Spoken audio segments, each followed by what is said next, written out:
Jembeka 20. Your Jembe fam. Ni kete ya 4 kutoka kwenye kete 12 ambazo zipo kwenye uraibu wa muziki kutoka kwa J Melody. Of course, hii ni sophomore album kwenye catalog ya muziki wake na imetoka rasmi mwaka huu 2025. Inafahamika kama Addiction. Lakini mind you kwamba debut album ya kwake J Melody ilitoka mwaka jana kwa maana ya 2024. And of course, album ilikuwa inafahamika kama Therapy. So, umeisikiliza hapo bado ama hujaona bado kama track ya kwanza kupitia countdown ya Jembeka 20 ya kwanza kabisa kwenye mwezi June. So happy new month guys and welcome to the show. Enough love and respect kwa J Melody, wenyewe wanamuita J Who Got Melodies. Napenda the way amefanikiwa kumaintain muziki wake, ni hits after hits. Utakumbuka rasmi kabisa watu wengi waliweza kumtambua J Melody pamoja na uwezo wake kupitia single yake ya Goroka ambayo ilitoka mwaka 2018. Baada ya hapo kwenye muziki wake I Can Say kulikuwa kuna hizo back and forth, alikuwa anakuja na kupotea kidogo, naweza nikasema hivyo, lakini mabadiliko makubwa ama ile maintenance tuliona ama tuliweza kuyashuhudia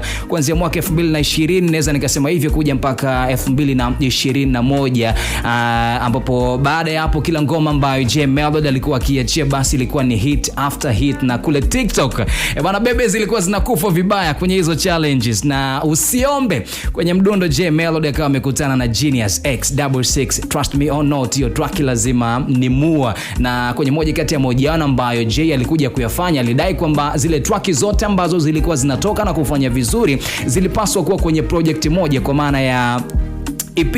So watu wengi maswali wako wanajiuliza kwamba kama zile track zote, zile single zote zilipaswa kuwa kwenye EP, hiyo EP ingetoka basi ingekuwa na ubora ama ingekuwa na qualities kiasi gani? Likabakia kama swali kwa watu wengi. So kupitia mfululizo hizo ngoma ambazo J Melody alifanikiwa kuweza kuzitengeneza, rekodi nyingi aliweza kuziandika pia, ikiwepo rekodi ya msanii wa kwanza kutokea Tanzania lakini pia Afrika ya Mashariki ambaye anasikilizwa zaidi kupitia mtandao wa kustream muziki ambao ni Boomplay, akiwa na streams zaidi ya milioni 200 kwa wakati huo. And mind you, hapo mkononi hakuwa na EP wala hakuwa na album, lakini alifanikiwa kuweza kufanya kikitu. So mwaka 2020 akafanikiwa kuondoka na tuzo kupitia tuzo za muziki za TMA kwa maana ya Tanzania Music Awards kwenye kategoria ya wimbo bora wa mwaka, ambapo ngoma yake ambayo inafahamika kama Nakupenda ilifanikiwa kuweza kuchukua hiyo tuzo. So J amefanikiwa kuweza kuyafanya haya yote: 1, bila ya kuwa na kiki; 2, bila ya kuwa na recording label ama management ambayo ina supervise muziki wake. So always me wanasema ni miongoni mwa ile taste ama wasanii ambao still wako na ile taste ya bongo flavor ambayo tumekuwa tukiambiwa na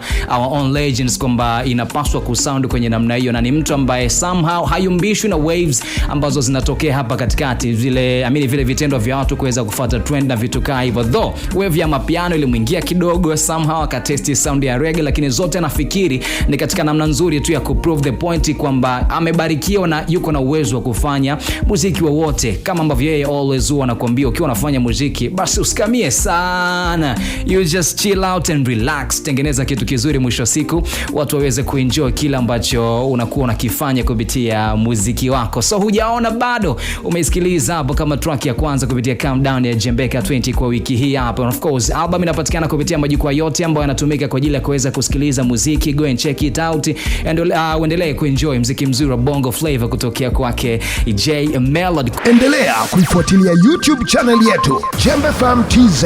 Subscribe, comment, like and share.